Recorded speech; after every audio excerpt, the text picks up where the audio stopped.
मुझसे नज़रें मिलाकर बातें करो। तुम अपने आप को दोषी क्यों मानते हो? हाँ, चुगली करने और शिकायत करने में फ़र्क होती है।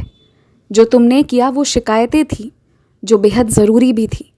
अगर कोई अपने हाथ से गलत करने की सिर्फ कोशिश ही नहीं कर रहा है, वो कर भी रहा है वाकई में, तो फिर उसकी शिकायतें करना तो जायज़ है।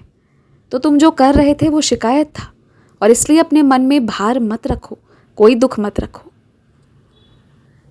ज़रूरी नहीं है कि तुम मेरी भक्ति करते हो, तुम्हें साईं पर विश्वास है, तो तुम्हें मैं सिर्फ अपना ही नाम जाप या अपने ही किसी मंत्र को पढ़वाऊँ। ऐसा भी हो सकता है कि कोई अन्य मंत्र का उच्चारण तुम्हें करने का आदेश दिया जाए। तो जो मैं तुमसे करवाऊँगा वो तुम मेरे ही समक्ष बैठकर करना। चाहे तुम किसी भी ईश्वर के मंत्र की आराधना करो, मेरे सामने बैठकर करना। और कौन सा करना है ये मैं तुम्हें बताऊँगा। मैंने देखा है मेरे कुछ बच्चों को कि वो जितना करीब मेरी सच्चरित्र पढ़कर मुझे महसूस नहीं करते, उससे ज़्यादा करीब जब वो मेरी अन्य पुस्तकें पढ़ते हैं तब मुझे महसूस करते हैं। तुम मेरी जो पुस्तक चाहो, जैसे चाहो वैसे पढ़ो, पर हमेशा पढ़ते रहो। ऐसा नहीं है कि जिन दिन तुम मुझे दूर महसूस करते हो उस दिन मैं दूर हो जाता हूँ। मैं उस दिन भी तुम्हारे पास रहता हूँ। खासकर जिस दिन तुम्हें अकेलापन लगता है ना, उस दिन तो मैं और ज़्यादा पास रहता हूँ, तुम्हारी रक्षा कर रहा होता हूँ।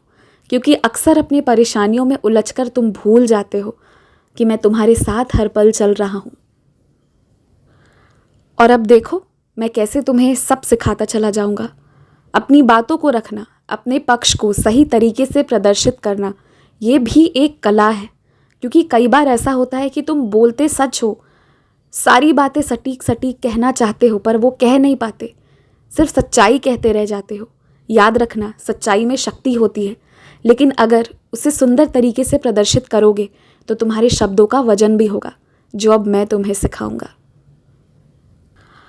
अंततः मैं तुम्हें बस इतना ही समझाना चाहता हूँ कि जिस दिन तुम्हारी आंखें खुली थी उस दिन से लेकर तुम्हारे पूरे ज़िंदगी तक मैं था, मैं हूँ और मैं रहूँगा।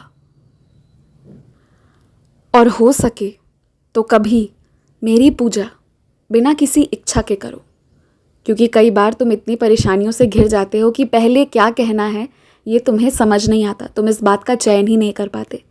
तो वैसे में बिना किसी इच्छा के बस एक बार मेरे कष्ट निवारण मंत्र को ही पढ़कर देख लो, कृपा कैसे बरसती है तुम्हें समझ आएगा। खूब खुश रहो, मुस्कुराते रहो और ऊदी का सेवन प्रतिदिन करो।